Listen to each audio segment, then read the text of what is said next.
वित्त मंत्री जी ने केंद्रीय बजट को आज प्रस्तुत किया है और मुख्य रूप से इस बजट के 6 स्तंभ हैं। पहला हेल्थ केयर में 137% की वृद्धि की गई है। जो आधारभूत संरचना है उसमें भी 34.5% की वृद्धि की गई है। समावेशी विकास, नवाचार, मानव पूंजी में नवजीवन का संचार और न्यूनतम सरकार अधिकतम शासन, इन 6 स्तंभों पर विशेष फोकस किया गया है।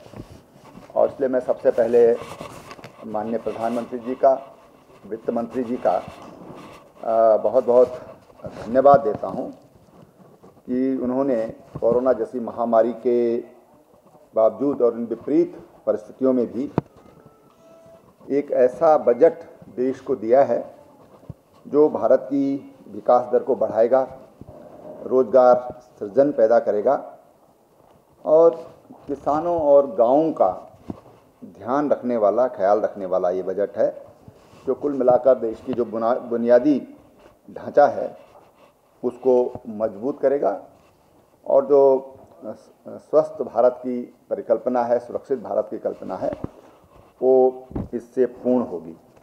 मैं उत्तराखंड की ओर से माननीय प्रधानमंत्री जी का एक बार फिर धन्यवाद करूंगा। ये बजट जो पूरे देश के लिए, देशवासियों के लिए और जो उनकी आकांक्षाएं थी, उनकी आकांक्षाओं का बजट भी हम इस बजट को कह सकते हैं।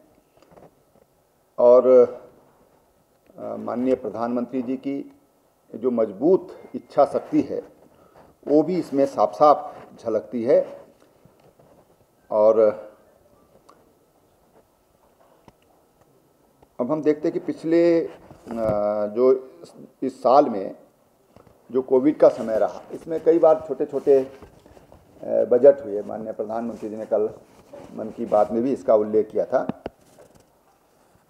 लेकिन कुल मिलाकर जो आत्मनिर्भर भारत का जो एक सपना है माननीय प्रधानमंत्री जी का, ये आत्मनिर्भर भारत के सपने को और उसकी आधारशिला को मजबूत करने वाला बजट हम इस बजट को कह सकते हैं। आत्मनिर्भर भारत पैकेज के अंतर्गत 27.1 लाख करोड़ प्रस्तावित किया गया है, जो जीडीपी का 13% है। जो कोरोना काल में जो हेल्थ वर्कर आदि के विशेष योगदान को भी इसमें सराहा गया है, उनके नमन के साथ इस बजट को फोकस किया गया है। जो पीएम आत्मनिर्भर स्वास्थ्य योजना है, इसमें 64,180 करोड़ का आउटले है। जल जीवन मिशन जो ग्रामीण के लिए था, अब जल जीवन मिशन शहरी, जिसमें 2,86,00,000 घरों तक आने वाले 5 वर्ष में कनेक्शन दिए जाने का लक्ष्य है। यानी कि आने वाले 5 सालों में सभी घर ये इनका अपना अपना पेयजल का कनेक्शन होगा और इस पर 2.86 लाख करोड़ रुपया खर्च होगा। मिशन पोषण, जो कुपोषण की समस्या है देश में, उसको दूर करने के लिए और जो कुपोषण के शिकार हैं उन तक न्यूट्रिशन अभियान एवं पोषण अभियान को जोड़कर नई योजना मिशन पोषण 2.0 ये प्रारंभ किया गया है। ये स्वस्थ भारत और सुरक्षित भारत की जो परिकल्पना है माननीय प्रधानमंत्री जी को, उस दिशा में एक नई योजना की शुरुआत की गई है। स्वच्छ भारत 2.0 लॉन्च किया जाएगा और जिसके लिए अगले 5 वर्षों में 1.82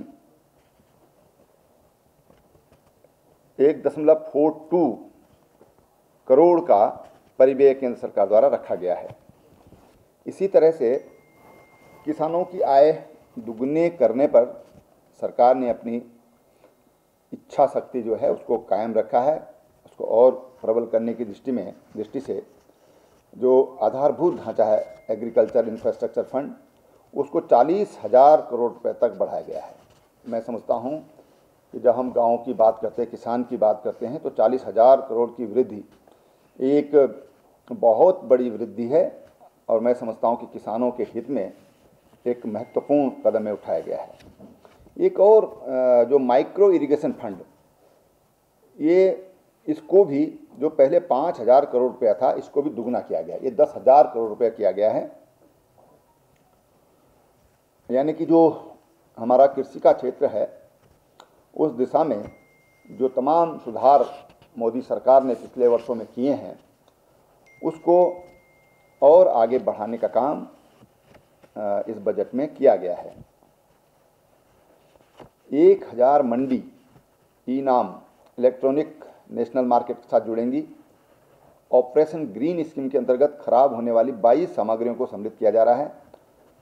पूर्व में घोषित की गई प्रधानमंत्री स्वामित्व स्कीम को विस्तारित करते हुए अभी इसमें कुछ जिलों को सम्मिलित किया गया था, अब इसको पूरे भारत में लागू किया जा रहा है। मैं समझता हूँ कि ये गाँव में जो तमाम तरह के विवाद होते थे, गाँव अपने भूमि को लेकर के जो तमाम तरह की समस्या होती थी और ऐसे अनावश्यक विवाद गाँव में हो जाते थे, वो विवाद इससे कम होंगे, धीरे धीरे समाप्त हो जाएंगे। तो इसको पूरे देश में लागू किया गया है। 100 नए सैनिक स्कूल खोले जाने की इसमें घोषणा की गई है। ये हमारे राज्य की दृष्टि से भी बहुत महत्वपूर्ण है, क्योंकि हमारे राज्य के नवयुवक, उनकी इच्छा होती है कि वो सेना में जाएं, तो हमारे सैनिक स्कूल निश्चित रूप से इसमें उत्तराखंड को भी एक बड़ा फायदा हमको होने की उम्मीद है।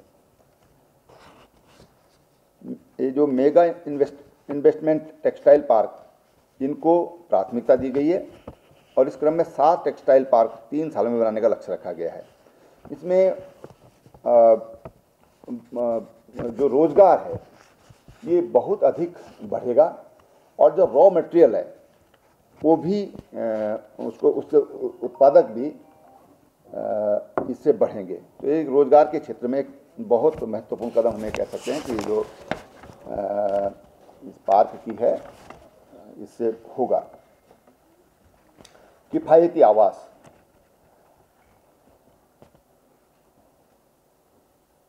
जो 20-21 में जो इसमें जो आयकर में जो राहत दी गई थी, तो 20-21 में दी गई थी, उसे इस बजट में और विस्तारित किया गया है। और इससे मैं समझता हूँ कि जो किफ़ायती आवास, जो विशेषकर हमारा जो लोअर इनकम ग्रुप है, उनके लिए इससे बड़ा फायदा होगा। कुल मिलाकर अगर हम देखें तो ये बजट में जो इन विपरीत परिस्थितियों में लगता था कि बजट कितना लोकप्रिय आएगा, लेकिन कुल मिलाकर अगर हम देखें तो ये बजट बहुत ही समावेशी बजट है। गरीबों के कल्याण की जो योजनाएं हैं, स्वास्थ्य है, कृषि है और शिक्षा है, चाहे सैन्य शिक्षा हो, उस पर इसमें बहुत फोकस किया गया है। इससे हमारे जो ग्रामीण भारत है उसको मजबूती मिलेगी। जो स्वामीनाथन कमेटी में जो सिफारिश की गई थी आज से वर्षों पहले, किसानों को एमएसपी, ये 1.5 गुना ये एमएसपी देंगे, ये इसमें सरकार ने जो वायदा देश की जनता से किया था उसको पूरा करने का काम किया है। अगर हम ये देखें, अगर पिछले बजटों की तुलना में अगर हम देखें तो यूपीए सरकार ने जो पैसा किसानों के खातों में पहुंचाया था उससे 3 गुना ज़्यादा पैसा किसानों के खातों में पहुंचाया गया है। और इस तरह से हम कह सकते हैं कि ये बजट हमारे जो हमारे सबके स्वस्थ और निरोगी रहने की जो हमारी कामना है उसको पूरा करने वाला ये बजट हम इसको कह सकते हैं। देखिए, मैं पहली बात तो ये बताऊं कि कोविड काल को और इस आपातकाल को या महामारी के काल को जो प्रधानमंत्री जी ने कहा था कि इस आपदा को हमको अवसर में बदलना है, तो मैं कह सकता हूं कि इस बीच भी हमारी स्वास्थ्य सेवाओं में बहुत बड़ा सुधार हुआ है, बहुत बड़ा सुधार हुआ है। अपने स्टेट के बारे में बताऊं आपको तो आज हर अस्पताल में आईसीयू बन गए हैं, डॉक्टर्स की भर्ती हुई है, नर्सेज की भर्ती हुई है, मेडिकल कॉलेज उत्तराखंड जैसे राज्य को 3 मेडिकल कॉलेज सरकार ने हमको दिए हैं, मोदी जी की सरकार ने। लेकिन जो अब जो इसमें बजट में जो 137% की जो बढ़ोतरी की गई है, इससे और बड़ा चेंज हमारी मेडिकल इंडस्ट्री भी कहूँगा मैं, क्योंकि केवल डॉक्टर नहीं है तो तमाम जो आज इक्विपमेंट्स का जो इस्तेमाल होता है, तमाम जो उसमें तमाम तरह की जो उपकरण उसमें इस्तेमाल होते हैं, तो पूरी इसको हम ये कह सकते हैं पूरी इंडस्ट्री में एक बहुत बड़ा बूम आएगा। और इससे न केवल देशवासियों को फ़ायदा होगा, आज तमाम ऐसे देश जो विकसित देश नहीं हैं, जो विकासशील देश हैं, आज वहाँ से भी बड़ी संख्या में यहाँ पर भारत में इलाज कराने के लोग आते हैं। तो केवल देशवासियों को तो फ़ायदा होगा ही, जैसे कोविड का वैक्सीन बनने से आज 20 देशों को भारत दे रहा है, तो इसी तरह से स्वास्थ्य सेवाएं लेने के लिए मैं समझता हूं कि दुनिया के लोग यहां पर आएंगे और देश की आर्थिकी में उससे एक बहुत बड़ा परिवर्तन भी आएगा। हमारी सुविधाएं तो सुधरेंगी, लेकिन देश की आर्थिकी में भी एक बड़ा भारी चेंज आएगा। देखिए, बजट हमेशा मोदी जी की एक खासियत रही है। हम जब से उनको देख रहे हैं 2002 के बाद, 2 से पहले संगठन में देखा, उसके बाद उनको सरकार में देखा, और जो उनकी कार्यशैली है वो फोकस्ड होती है। और उन्होंने आत्मनिर्भर भारत तो हम आज देख रहे हैं, चाहे आप स्वास्थ्य के क्षेत्र में देखिए, देश की सुरक्षा के क्षेत्र में देखिए, शिक्षा के क्षेत्र में देखिए। इतने देश की आज़ादी के बाद आज जो शिक्षा नीति आई है भारत की, आज दुनिया उसकी सराहना कर रही है, दुनिया उसका अध्ययन कर रही है। तो वो एक फोकस्ड उनके सामने स्पष्ट है कि उनको क्या क्या करना है। और निश्चित रूप से जब आत्मनिर्भर भारत की बात करते हैं तो ये बजट आत्मनिर्भर भारत की जो परिकल्पना है उसको और मजबूती और आगे बढ़ाने वाला है। धन्यवाद।